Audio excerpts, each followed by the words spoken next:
Kita ke informasi selanjutnya. Ini pasangan mahasiswa ditangkap polisi karena membuang bayi yang baru dilahirkannya. Kedua tersangka tersebut malu lantaran melahirkan bayi hasil hubungan di luar nikah. Pasangan kekasih yang masih berstatus mahasiswa ini ditangkap di kediamannya, Pringsewu, Lampung, lantaran mereka tega membuang bayi hasil hubungan di luar nikah. Aparat membekuk keduanya usai penyelidikan selama 3 bulan. Awal Juli lalu, tersangka melahirkan darah dagingnya di klinik. Takut aibnya ketahuan, keduanya lalu memasukkan bayi laki-lakinya itu ke kardus dan membuangnya di depan rumah warga Kelurahan Bumi Raya, Tanjung Betung Selatan. Pasangan tersebut telah melahirkan seorang bayi yang diduga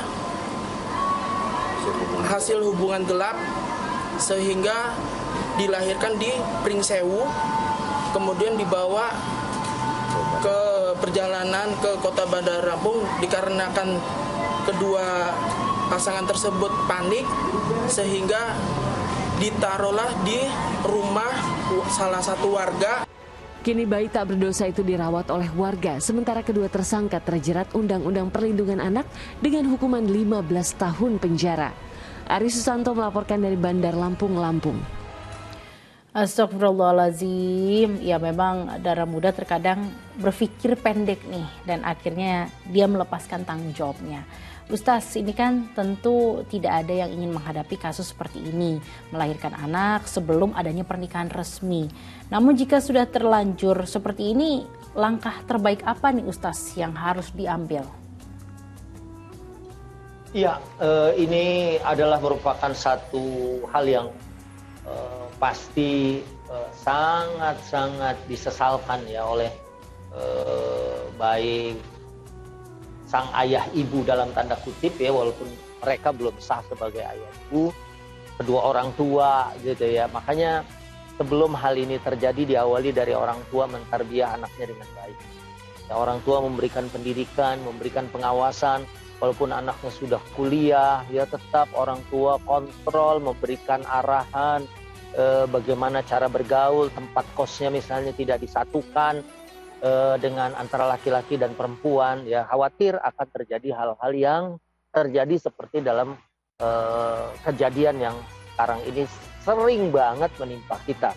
Itu mungkin orang tua ya. Kemudian ya anak-anak muda saya pesankan kembali, karena kalau para ulama jumhur itu memang kalau dia hamil di luar nikah, Syafi'i, Maliki, Hambali itu mayoritas mereka tidak bisa melakukan pernikahan ya, sampai harus melahirkan tanpa ayah dulu baru ya, karena iddahnya wanita hamil adalah saat dia melahirkan. Ini kan sesuatu yang buruk ya.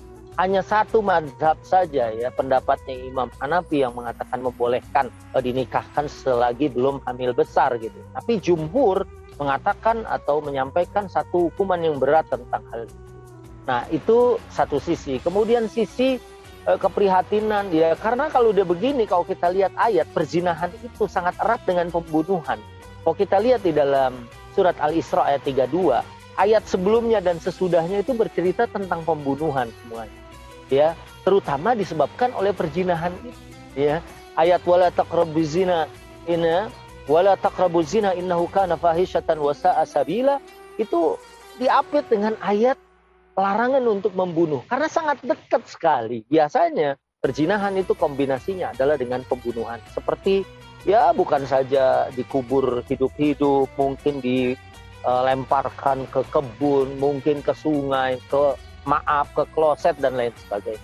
Nah ini adalah dosa berikutnya setelah dia melakukan dosa perzinahan, adalah dosa qatlun nafs, dosa membunuh manusia. Bayi yang tanpa dosa ini kemudian harus meregang nyawa, padahal dia adalah darah dagingnya sendiri. Ini mudah-mudahan bisa jadi pelajaran dan tidak terulang lagi, menjadi bahan renungan betul gitu ya, untuk menjaga kebersihan dan kesucian dirinya, dan hanya melakukan hubungan suami istri itu adalah ba'da aqdiz zawaj, setelah pernikahan dilangsungkan. Ya, Ustaz, ini mungkin boleh nih Ustaz sekalian memberikan nasihat kepada para generasi muda gitu ya Ustaz, kan jika kita merasa nih masih muda gitu ya, kita tenaga ada, kuat, ini mendorong banyak kesempatan untuk melakukan hal-hal apapun termasuk maksiat. Boleh gak nih Ustaz nasehatin agar insya Allah kedepannya generasi muda kita tidak terjerumus ke hal-hal negatif? Ya, pertama pastinya dia harus menanamkan pendidikan keimanan. Dan kemudian juga menggunakan masa muda itu dengan kesibukan seperti menuntut ilmu, kemudian melatih ketangkasan, ya, melatih skill, kemampuan gitu ya. Dan kalau ini sudah dilakukan, kemudian dia juga rajin misalnya melakukan ibadah, puasa misalnya Senin Kemis dan lain sebagainya. Kalaupun ini masih dilakukan, ini sudah dilakukan, masih juga misalnya dia tidak mampu menguasai dirinya, ya maka tidak aib kalau seorang itu melakukan pernikahan muda. Tapi kalau dia mampu menahan dirinya selama dia masih mengejar karir, fokus untuk kuliah, maka dia fokus dengan sekarang apa yang ditekuni. Dia belajar, kuliah untuk mencari ilmu. Ya nanti mungkin kalau saatnya sudah selesai kuliahnya gitu ya, maka ya dia sudah mampu dan segera bisa melangsungkan pernikahan. Tapi memang ya kalau beberapa kasus misalnya ada anak-anak yang memang tidak mampu menguasai dirinya, maka orang tuanya harus paham juga tentang anaknya. Dan bukan aib ya, seperti saya juga dulu menyelesaikan S1 itu saya sudah punya anak gitu ya. Menyelesaikan S2 saya sudah punya cucu gitu kan. Dan jadi mahasiswa S3 itu ya dalam umur 50. Ini kan ya nggak ada halangan sebetulnya orang mengejar karir ya bersama dengan pernikahan, justru insya Allah kita akan mendapatkan keberkahan. Insya Allah. Baik.